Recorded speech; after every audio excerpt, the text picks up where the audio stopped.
Hey folks, welcome back. This video is going to be breaking down Destruction, both covering the Mechagon Junkyard that I did for the State of Warlock video, in keeping with the last couple of days, but also a prelude to the start of the variant series that we're going to be doing, where we discuss various dungeon builds for each of the specs. As the thumbnail suggests, Destruction's a really good way to start this off, as it really is the spec MacGyver build.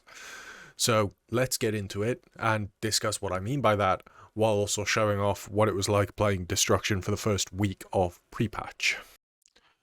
So again, this was the first week of the pre-patch. The key is unfortunately on the low side. It's a 14 Mechagon. And the build I'm running, as you can see, if we just go back a second and pause it, we're going to have to be quick because I just flashed it up,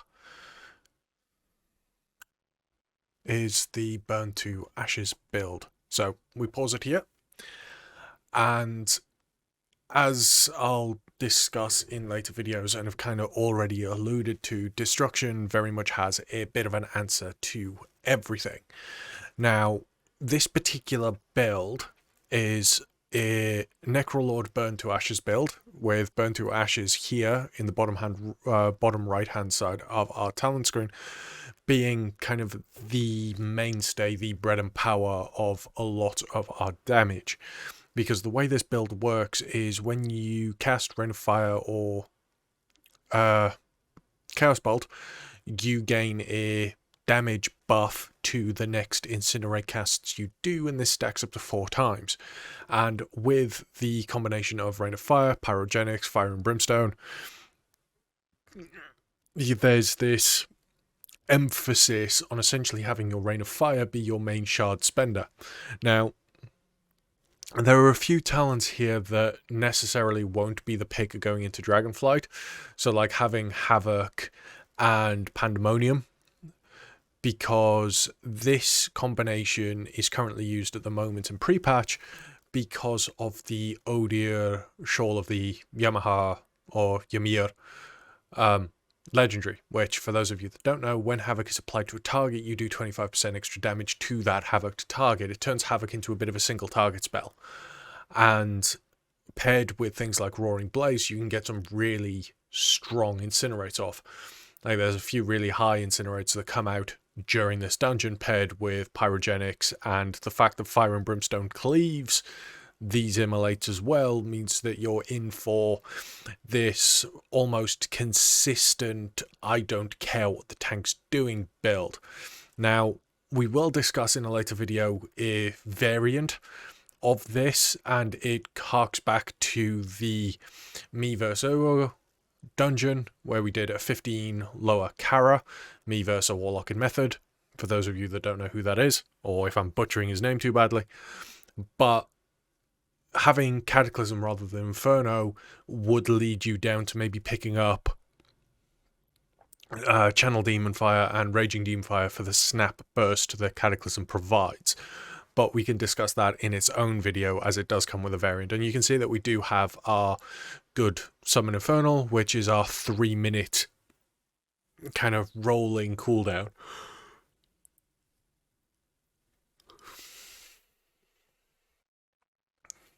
So you can see we're starting to just roll things out. If this had been grouped up a little bit faster, I would have probably Cataclysmed first, but you can see that the damage is fairly significant rolling off the bat anyway, and I haven't really invested any major cooldowns. This is just Havoc, Immolates, Conflagurates, and a couple of Incinerates. Like, I should realistically be Rain of Firing here rather than Chaos Bolting, but it feels weird when you're playing this build to think that Rain of Fire is essentially going to be your main spender a lot of the time, especially when you start playing into things like Diabolic Embers, which we'll discuss again in a variant build. Because this particular style of Destruction is very much focused on kind of pumping out consistent damage, but at the same time having moments where you have a big 3-minute cooldown. Like, I should really pop my Infernal here and just get the ball rolling on it. But at the same time, I'm trying to demonstrate just how consistent this can be. Now, if you were to run Diabolic Embers instead, like I did in the lower Kara 15, that very much was the build where I don't care what the tank's doing. I am generating so many embers, I don't need to worry about maintaining immolate on the targets. I don't need to worry about how things are grouped up. If the tank groups things together, great. I'm going to passively do a boatload of damage, and Rain of Fires are going to be rolling, and it's going to be a fantastic time. But you might not necessarily want to play that. So in the coming weeks, I will say video speeds is going to slow down slightly, primarily because I am starting work on Monday. It's a full-time 40-hour shift thing every week.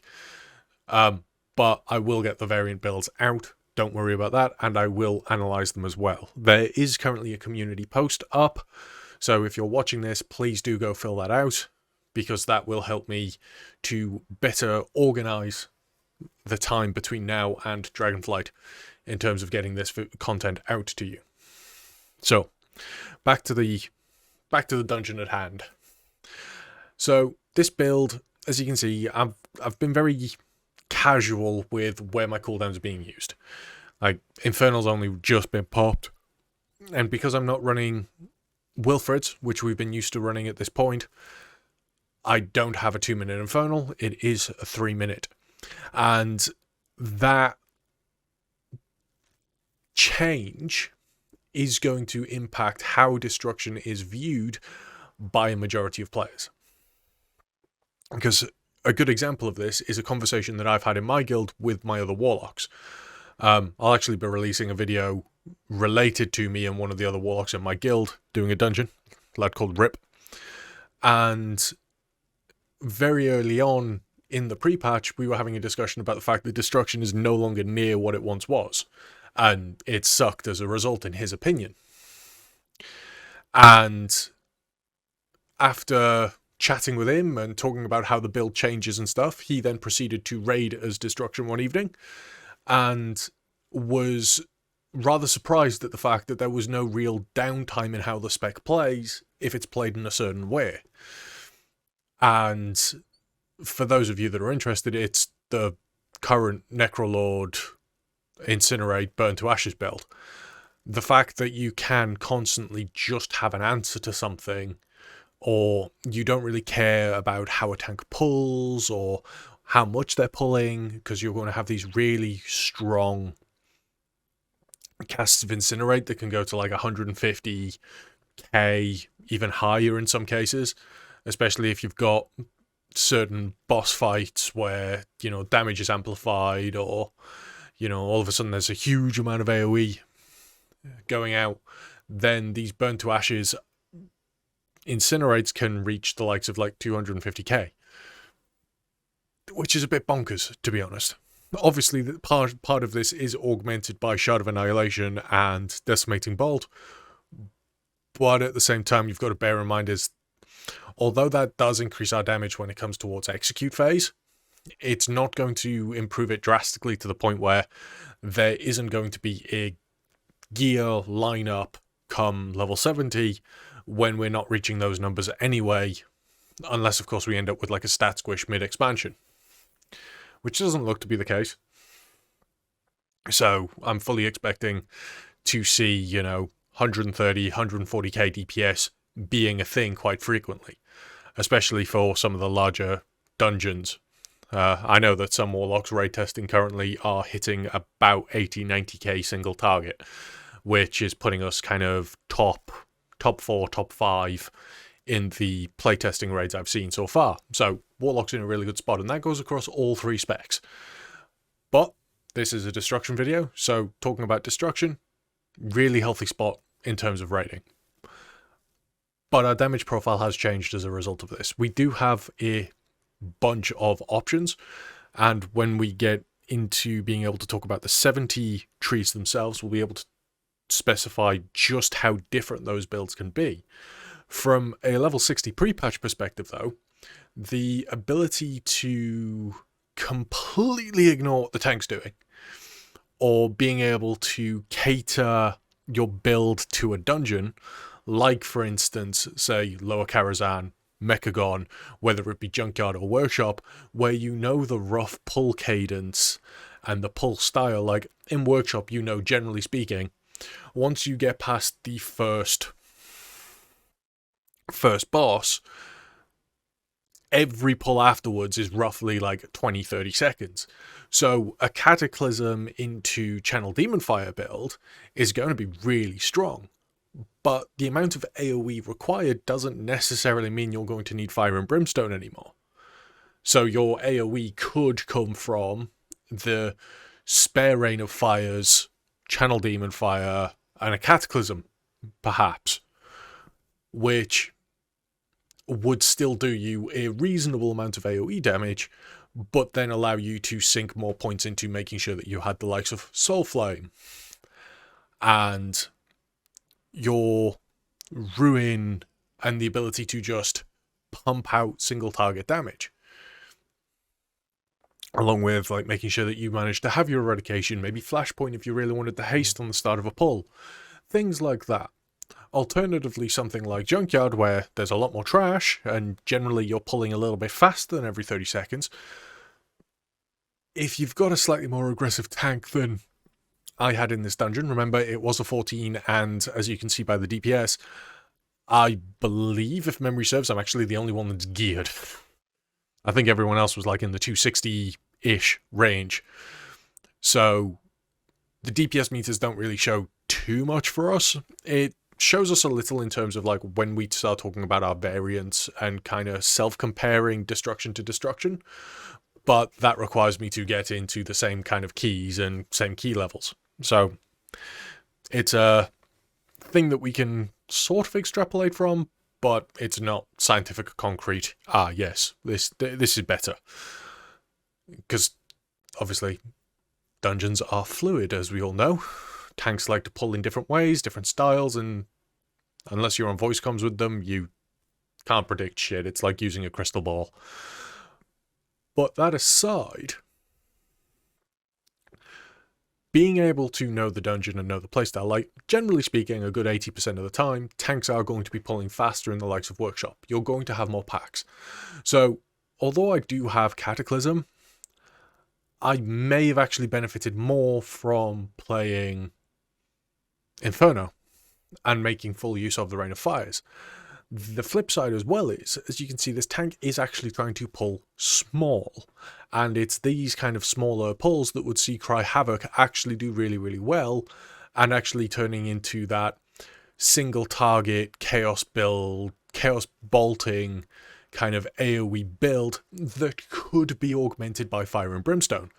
So what I'd be looking at instead is maybe using Pandemonium and Mayhem and Cry Havoc, so that my single target spells have a chance to apply Havoc to the target, which through the Destruction playtesting and the Prepatch Destruction guide we demonstrated can repeatedly proc in quick succession, resulting in a higher overall uptime of Havoc rather than a controllable amount of uptime.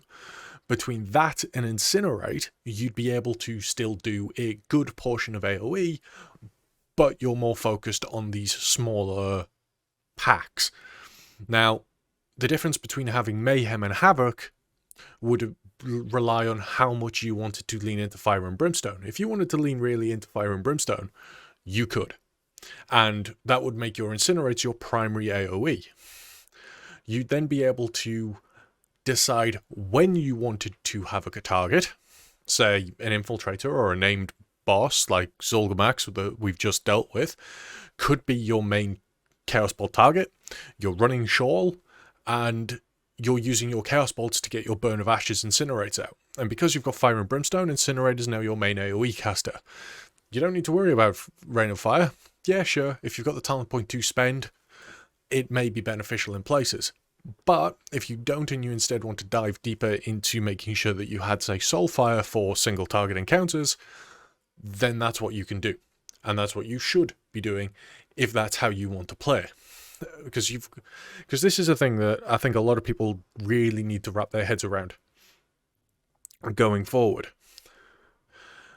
The specs are very much a case of you can kind of decide what you want to be good at. Yes, there are going to be some specs that are better at AoE than you are, or better at single target, or better at homogenizing the two. But there are going to be points and elements where you're going to try and, like, if you're a warlock that likes to compare yourself to other warlocks, myself included, you might run a dungeon, and for you, the best results might be playing a more defined right-hand side of the talent tree. So, Rain of Fire, Pyrogenics, Inferno, Rain of Fire, Fire and Brimstone, Improved Immolate Damage, Blasphemy, Burn to Ashes, things like that.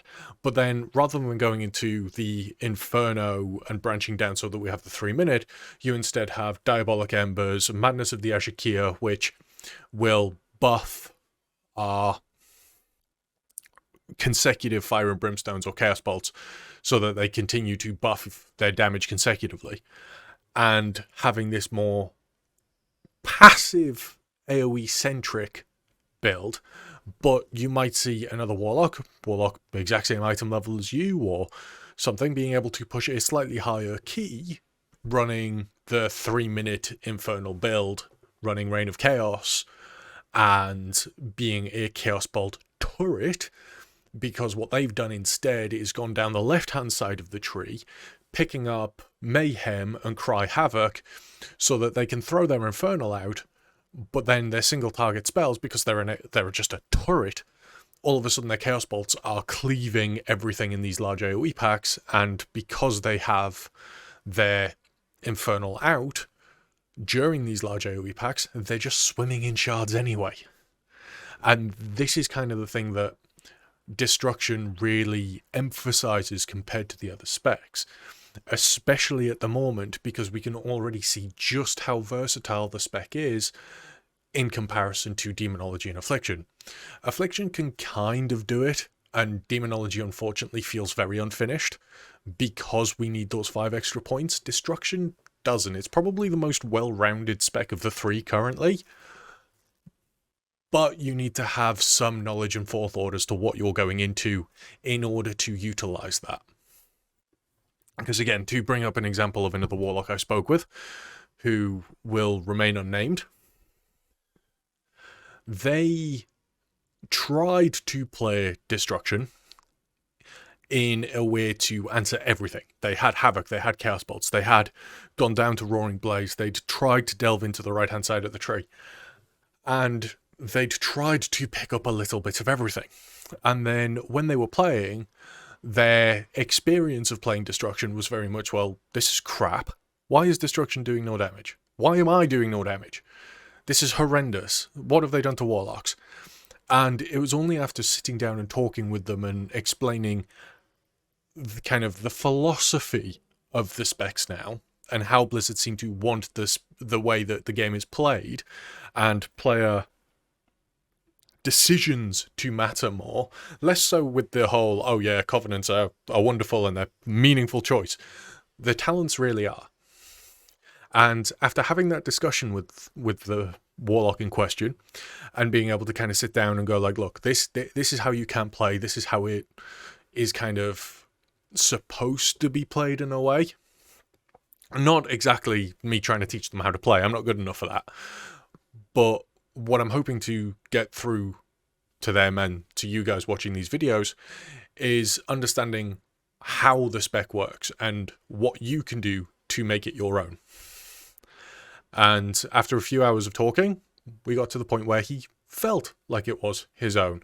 He was able to dive into things, and he started asking me questions. Well, what happens if I did this and this? Would this work? And because I'm not omnipotent and I don't know everything, it was a case of, oh, I don't know, let's find out. And that's what we went and did. We went and we found out and we tested. And it turns out that his build wasn't as good as, say, my default build at current, but I was excelling more in certain niche settings, whereas he was beating me in other areas. And a really good example of this will be the Affliction Gambit that I'll be releasing, that was both me and Rip, both playing playing as Affliction Warlocks from the guild, and we run variants of the Grim Reach build. And you can see where that actually starts making a difference. So look forward to that when that one comes out, but that will kind of further emphasize just the difference that two Warlocks or two players of a similar gear level and of a similar caliber, and just how much the DPS can vary between the two based on what you're wanting out of a dungeon and what your goals are. I need to breathe now. But that all aside, and making a spec your own kind of niched away and put to the side for Dragonflight itself, when we can have a proper, maybe live, in-depth chat about it as we go through the leveling process.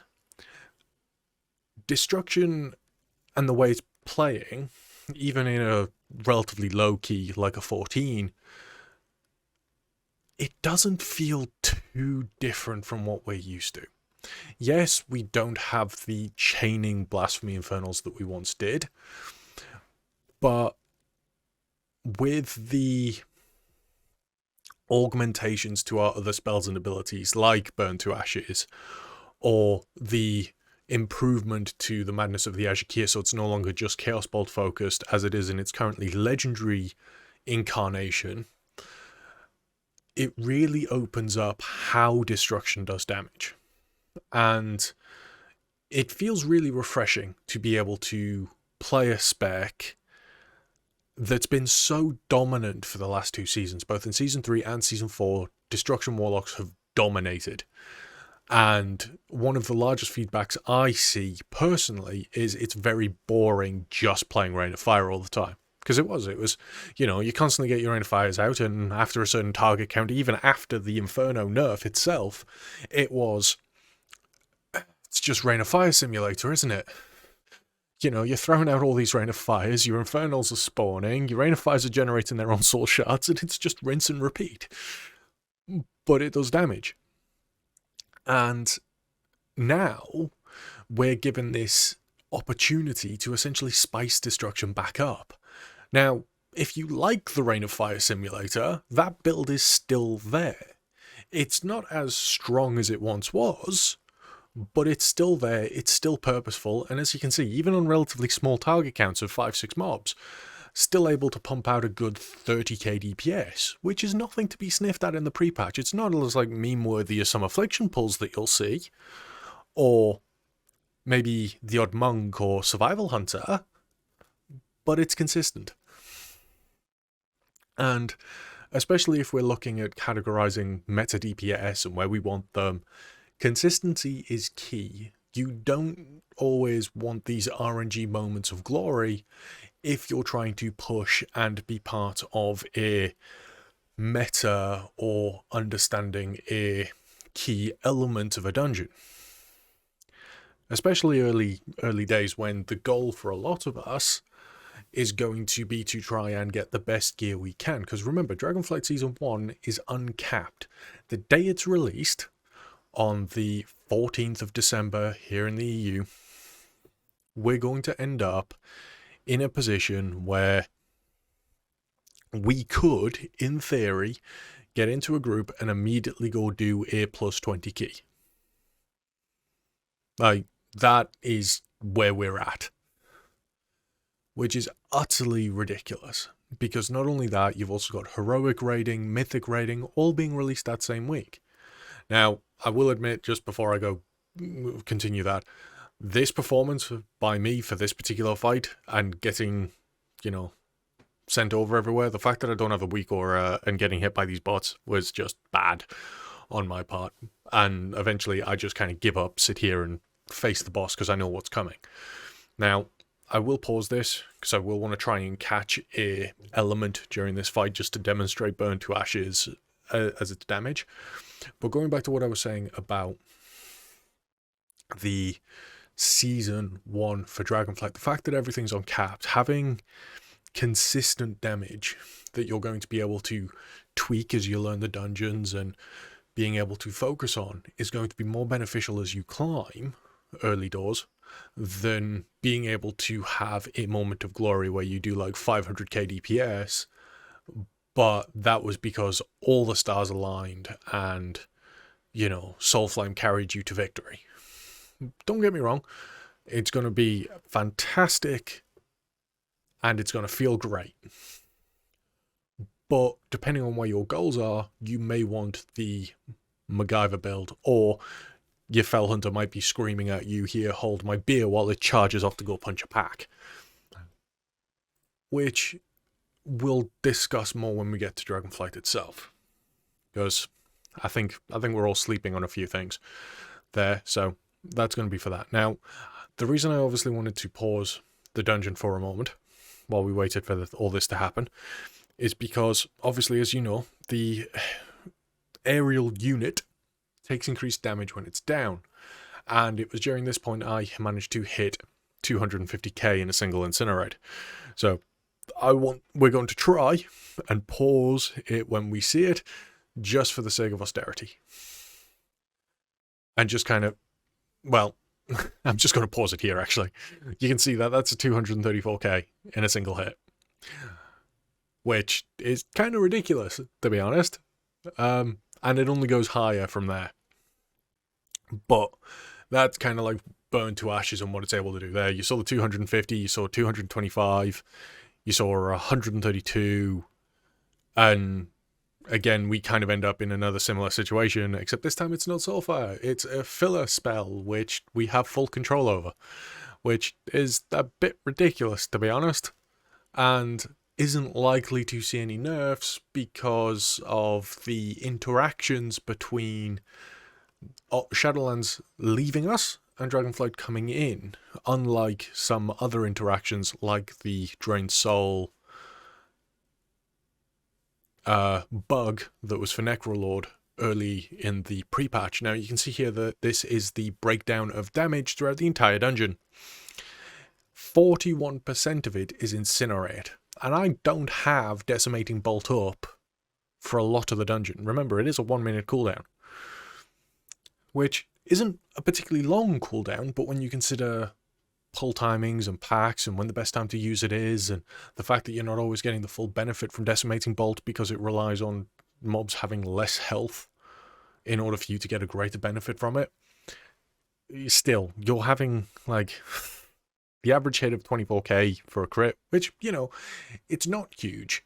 But then you have these moments of 250,000 Incinerates and normal hits capping out at 66k non-crits.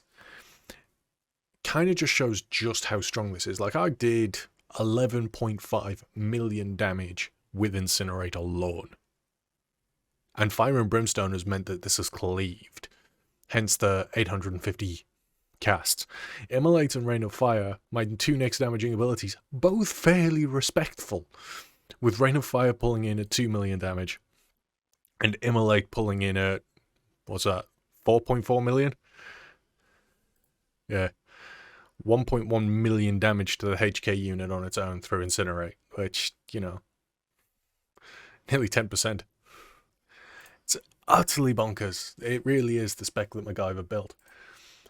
And this brings to a close the initial look and follow-up from the State of Warlock and Destruction itself. Hopefully you guys have enjoyed. If you've got any comments, you want to add anything to the discussion, please do comment below and maybe hit me up with a subscribe. It'd mean a lot as we continue to grow, and if it's your first time watching, welcome.